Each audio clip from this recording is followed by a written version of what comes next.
you? I am great. Welcome today. I'm so glad that you're going to be participating on our East Dorset Oral History Project. This is Sandra Richardson, who grew up in East Dorset, and today she's going to share her stories about growing up in East Dorset. So how about kicking us off by talking a little bit about your family, what they did, what your schooling was, etc. Okay. Well, my father was Frank Dryden Eggleston, born and raised in East Dorset. Okay, My mother was Gladys Fisher Eggleston, born in Landgrove, grew up in Manchester. Then when she and my dad married, ended up in East Dorset. My dad was postmaster in East Dorset until 1968. My mom worked at the Four Winds Motel. I grew up in the fifth house on the left from the Congregational Church, and went to school in the two-room schoolhouse that was really across the street. Walked to school, of course, every day. Mrs. Roberts taught grades 1 through 4. Grade 5 was Mrs. Hotter. Grade 6 was Mrs. Dressler. And then in 7th grade was when they started to build the central school in South Dorset. So they sent some of us to Dorset to school. And then in, I think it was around November of my 7th grade year, we all ended up at the school in South Dorset. Oh, you got to go to the new school. I got to go to the new school, and that was quite an adventure, coming from a two-room schoolhouse. It was a wonderful education in a two-room schoolhouse. I think every grade learned from the other grade because you sat at your desk, you were respectful, you were quiet. One thing, I had to go home for lunch. I was not allowed to stay. If you were a walker, you had to go home for lunch. Because the teacher, of course, was with us from the moment school started until the moment school ended. She didn't get any breaks away from us. Do you remember how many people were in your class? There were 5 of us. In your grade? In my grade, there were 5 of us. I would say probably there were 18 to 20 students in each room. Okay. So 36 to 40 students total in the school building. It's where the school I went to is where the town office is now. And it's set way back. The playground was out front, and then out back was a big field for playing. There was an auditorium upstairs. When it was time to get your vaccinations, the doctor came and you went upstairs and got your vaccinations on the stage. And of course, every student told the next student the needle got bigger and bigger. But I look back on my schooling very, very, very fondly. Mrs. Roberts was my favorite school teacher ever. And one of the things that you said to me earlier in our discussions was you live in Springfield now. Yes. And what draws you back to East Dorset? East Dorset is one of the most unique communities. East Dorset is a big family. It was when I was growing up. If I may jump ahead just a little bit, when I was married, my mom had passed away. So I didn't have my mom. The neighborhood ladies all pitched in as like the mother of the bride, helping with my wedding, helping picking out a gown, putting together a rehearsal dinner. It was a potluck at our house with all the ladies in the neighborhood coming in, providing the potluck, cleaning up afterwards. And that's what I miss most about being here, is that very close-knit, help your neighbor vibe that I felt was always here. Yeah. So can you give me sort of an overview of buildings and places that you remember were still there when you were growing up? Say you were born in I was born in 1947. Okay, all right. So Right. the marble complex, the industry, the buildings and all, they were all gone. They were all gone. But what was still then. there? The post office, which had been one of the offices, as I understand it. My dad became the postmaster. I think it was about 1954 or 55, and he was postmaster until 1968. Okay. What is now the Wilson House, when I was growing up, was owned by Mrs. Schiller, and it was the Mount Eolas Inn. Of course, the Congregational Church was still there. The school was there at the time. The Catholic Church was still there at that point in time, up the road and whatever. And pretty much, What about the train station? Was that still the there? train station was still there. And what, it wasn't being used? It wasn't really being used, but you could go in. Ed Larry was the station master. Okay, and he lived near you? And he was there, and he lived right next door. Oh, okay. So I was allowed to go in, and I always loved going in there. And then I don't remember what year it was. Joyce and Gordon Hurley purchased the railroad building, the depot. Right. They dismantled it, and they took those materials and they built their home on Barnumville Road, which is still there today. In Manchester? In Manchester, yeah. Yeah. And did you ever go to that building after it was built? I did, because I took dance lessons from Joyce. Probably from the time I was about 8 until I graduated from high school. And Joyce had, when they built the house, they built her studio there as well. So I was there at least once a week for my dance lessons at that house. At the train station? At the old train station. And then we would have our recitals at the Southern Vermont Arts Center. And it was usually 1 or 2 evenings that we would have our dance recitals there. We're being bombarded here by Yes, we the are. hummingbirds. It's really cool.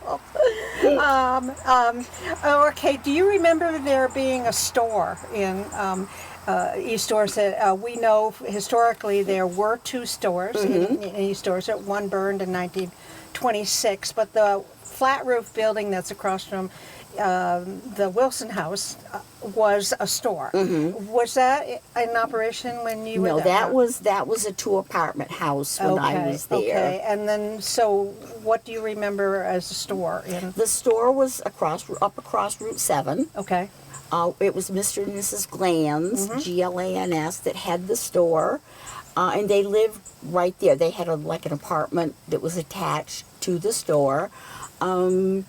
I was not allowed to ride my bicycle across Route 7 because it was a busy But you had a bicycle. I had a bicycle, but I had to leave it on the side of the road. Of course, my mother and father were the meanest parents that ever were, because in my mind there was no reason why I couldn't ride it across Route 7. So that was where we went for our penny candy, ice cream, sodas, whatever we needed. That was met by Mr. and Mrs. Glans at their store. You mentioned some familiarity with Stan Wilbur's store in South Village, East Dorset, and Stan is one of the people that we did an oral history interview with. Can you share something about that store? I remember going into the store at the time when I was growing up. The entrance was on Benedict Road because that was Route 7 at that point in time. My mom would help run the store if the Wilburs went away on vacation and were gone. It was just a little grocery store, and you know, you would get your meats there and whatever. You could actually charge your groceries there. You had an account. Back in the days, you could have an account there, and I remember being at a Girl Scout meeting, and it was my turn for refreshments, and I forgot to bring them.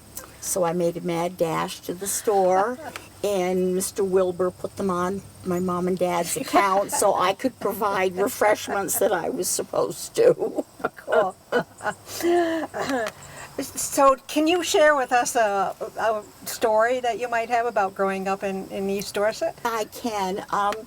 Binty Bowen and I were best friends growing up. Did he live nearby? He did. I'm ashamed to say I don't know the name of the roads anymore in East Dorset. But if you went to my house and took that right-hand road, Pleasant Street. okay, he lived out on Pleasant Street. That's right. Was he related to Bill Bowen? He was his younger brother. Okay. Billy and Binty were brothers. I know exactly where he lived. Yeah, yeah. And Binty and I, we had one of those love-hate relationships that children have. I'd go to his house to play, and we'd have a fight, and I'd storm home, and it was like, I'm never going to play with that Binty Bowen again. And, 10 minutes later, I was asking my mom, could I go over to Bint's to play? So we had a neighbor who was a man that enjoyed drinking a beer or two or three, and way out behind his house is where he would dump all of his rubbish. And back in the day, that's what you could do that. You had your own dump. But he also used to leave all of his beer bottles out there. And that was back in the day when quart bottles were a nickel and soda bottles were 2 cents. So Binty and I would take my dad's wheelbarrow out to the dump, fill it full of beer bottles, truck it down across Route 7 to Mr. Gland's store. Not on your bicycle. Not on my bicycle. And Mr. Glanz would, count it out, and Binty and I would split it. And so that's where we got our penny candy. But you couldn't get cash. We couldn't get cash. We had to buy something with our money, but that was no problem. I mean, what kid does not want to buy candy? So Mr. Glanz had a glass case, and it was one that the top opened up. Okay. So he would open up the top, and he would give us each a little bag, and we would point. We wanted one of those, and 3 of those, and 2 of those, and he would put it in our bags until we had used up our funds. So Binty and I did very, very well. We got a lot of candy out of that. Yeah. There were a lot of kids growing up in your neighborhood. Is that at the time you were growing up? There were quite a number of kids, and we were always together, maybe not all as one group, but there was always a group of us. Faye Christensen and I, again, were very, very good friends. Now, how would that been Padar's? Was that his Sister. Sister. Okay, One of his because sisters. we've interviewed Padar. Yes, I've seen that. Yeah. Faye was one of the younger. Okay. She was a younger sister, and she Okay. and I were best buddies. And if you walk up Mad Tom Road, where Billy and Coo Whalen used to live, there was a path out there, and it was the best blackberry picking anywhere. So Faye and I would spend our days every day picking blackberries. My mother got to the point where she was running out of things to do with blackberries. We would take them around to the neighbors, and I think the neighbors were getting sick of seeing us. We would also go out in there and pick mayflowers. That was a beautiful area for mayflowers, and if you found blue violets, that was such a highlight, So again, we would go pick flowers and deliver those. And you were outside all the time. We were outside constantly. Did you ride your bike to different places? I mean, were you allowed to go to like Emerald Lake or heavens, South no. Oh, no, that much too Oh, far. heavens, no. Oh, no. And of course, back then, Lake Emerald we walked down off of Route 7 down over the railroad tracks and swam there. It was not a state park at that point in time. Right. It was a privately owned lake. The other thing too is that you mentioned Benedict Road in South Village as being the Thruway. Yes. So the Route 7 bypass on Benedict Road hadn't been built. Correct. Was that being built at the time that you were in East Dorset living here? I think it was built after I left. I really don't remember for okay. sure. Yeah. But yeah, no, the main road was down into South Village, or that was the main road. And of course, we used the pond. We would swim in the pond. Deming Pond, yeah. And then in the wintertime, Harold Beebe would come down and plow parts of it off so we could skate. Cool. But you had to be careful because there's an inlet and an outlet where it never freezes. Correct. So you had to be very careful where you skated, but we would go down there and skate. Of course, in the early days, they were taking ice chunks off of there. Yes. For the creamery. Was the creamery still in East Dorset when No. that was No, gone? that was before Okay. before Yeah. me. I mean, I think as I look back, all of our spare time was outdoors. You played tag, you played hide and seek. You slid, in the wintertime, everybody went sliding. Down The Bad Tom Road, probably. Well, no, we didn't. The Jocelyn's, who lived right next door to the Christensens, they had a good hill for sliding. Okay. And then behind the Reed house, where Walter and Helen Reed and their boys, Roland was in my class, out behind their house, they had the best sliding because you could slide down these beautiful hills, and then you didn't have to worry about traffic. Right.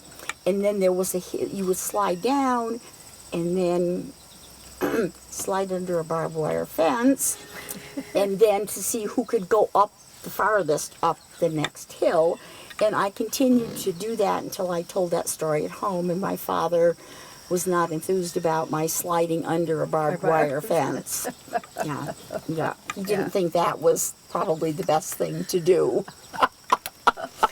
Okay. Yeah, so you left the area after high school? I left the area after high school. Yeah, I graduated from Burton. And another thing of Gland's store was that was the bus stop. Okay. And you did ride a bus? That was when my freshman year at Burton was the first year there was a bus. Uh-huh. Up until then, you got there the best way you could. Right. Johnny B. Griffith from Danby bought an old school bus. And he had his stops along the way. Okay. I remember my mom and dad paid $3 a week Okay. for me to ride the bus. And again, those of us in that area, we would wait in front of Gland's store for the bus to pick us up and take us to Burton. And Some things haven't changed. is that still the bus stop? If they run the bus, I think that is still where the kids from East Dorset will Yeah, get picked up. yeah.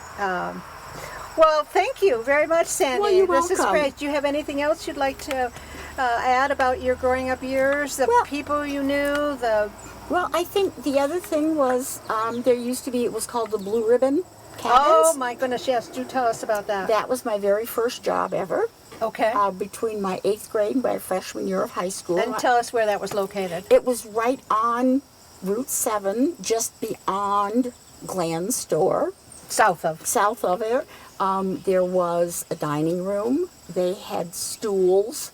They added an ice cream window. And then they had cabins up on the hill. And that was back in the day when people liked to stay in cabins. I washed dishes there, and it was these two hands. There was no dishwasher. And then the second year, I got promoted to waitress. Okay. So that was my first job. And you and a couple other people that are of your same age group, I know, have worked there. Norma Connors. Yes, yeah. I know she worked there as Yeah, well. yeah, Yeah. yeah. Cool. Okay. Well, thank you very much. We're glad you came over from Springfield to share your memories. Well, thank you for asking me. I East appreciate Dorset. this time. Yeah. Yes. Okay. Thank you.